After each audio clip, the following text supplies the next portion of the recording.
Welcome to the Legacy Stories app tutorial. My name is Tom Cormier and I'm going to be your guide. Now once you've installed the app, now this is going to take you to the home screen where you can always return here by tapping on the word home. You can see it up here in the app's header. Now this button is where you create a new storyteller, the one whose voice will be recorded. And you can organize recordings from multiple storytellers by tapping this button, but I'll show you more on that later. Now, if you don't already have a free Legacy Stories account, you'll need one to upload, store, organize, and share your recordings. So tap this button and fill in the fields, but don't do this if you already have an account. Now let's add our first storyteller. Type in your name and tap the Done button. This is called the Start screen, or the Start menu. You can return here anytime by tapping Start, that's also found in the header.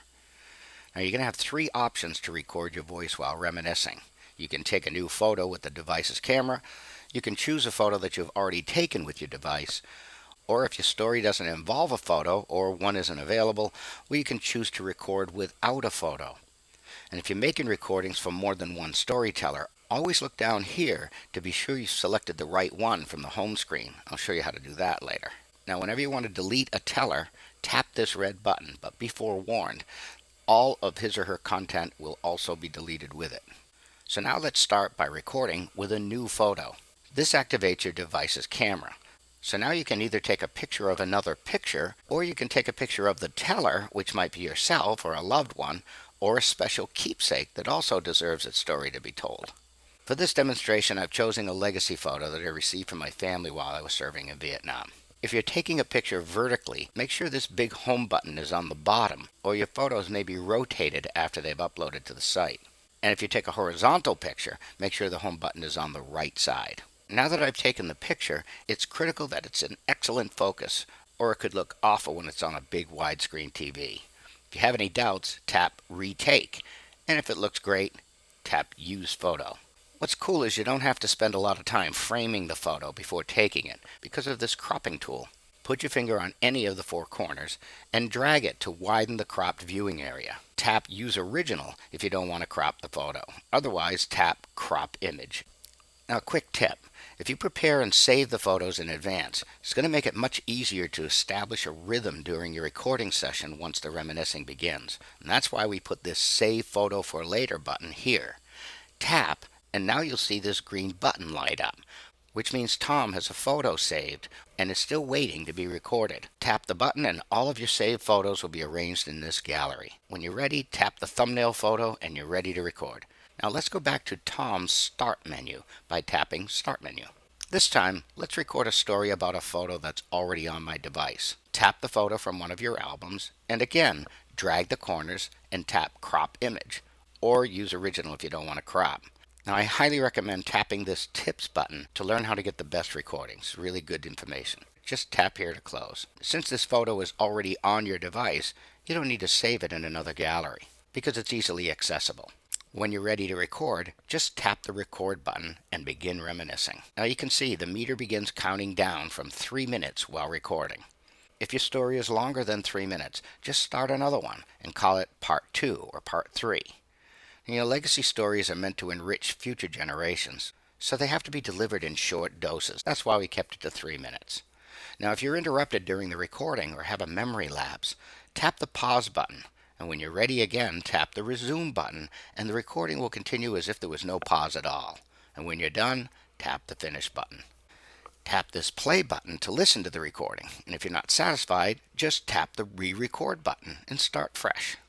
Do this as many times as you want, and there's no need to be perfect, by the way. In fact, imperfections can be humanizing and can alleviate the pressure to perform. Now, I also recommend uploading your recordings all at one time rather than interrupt the flow during the session. So if you're planning to record multiple times in a session, tap the Done button and it'll take you back to the Teller Start menu, where the saved photo has now become a saved recording. Tap this button to retrieve these recordings when you're ready to upload later. Now you'll eventually create a gallery of recordings for this particular teller. Tap Upload and Share and it takes you to the Upload screen. Now here again, if you don't have a Legacy Stories account, you can create one free right here by tapping this button and filling in the fields.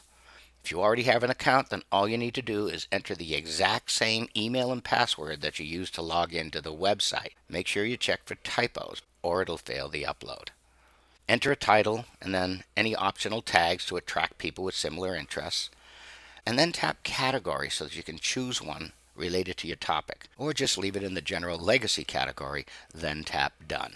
Now, we encourage everyone to share as many legacy stories in our public library as possible, and that way we can all be enriched by each other's life lessons and values.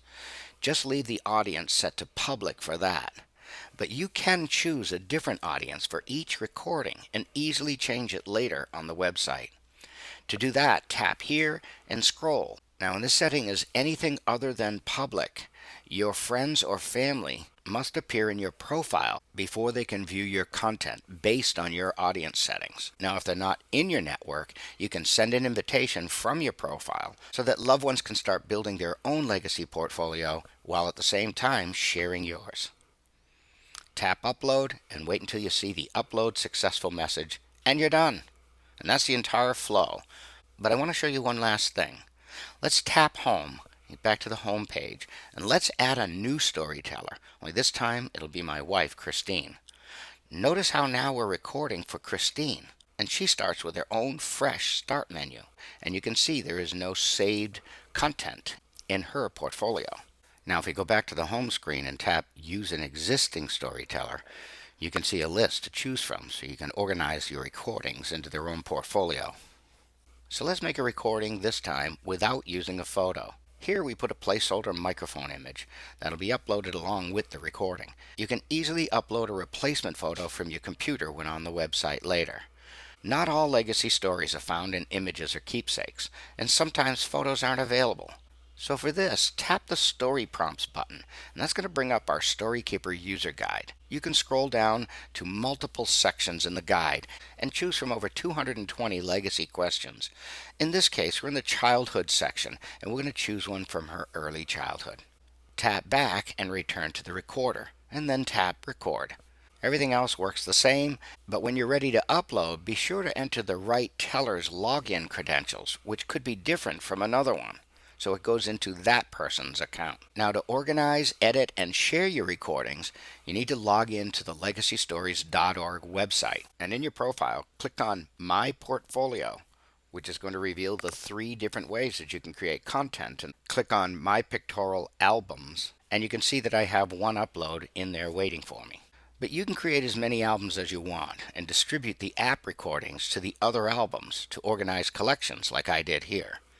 Now, to view the recordings, you just click on the title, and it exposes a list of the individual recordings in the album. Click this tiny edit icon, and this is where you can move the recordings to another album and change all kinds of other settings. Click the title to view the photo along with the audio player.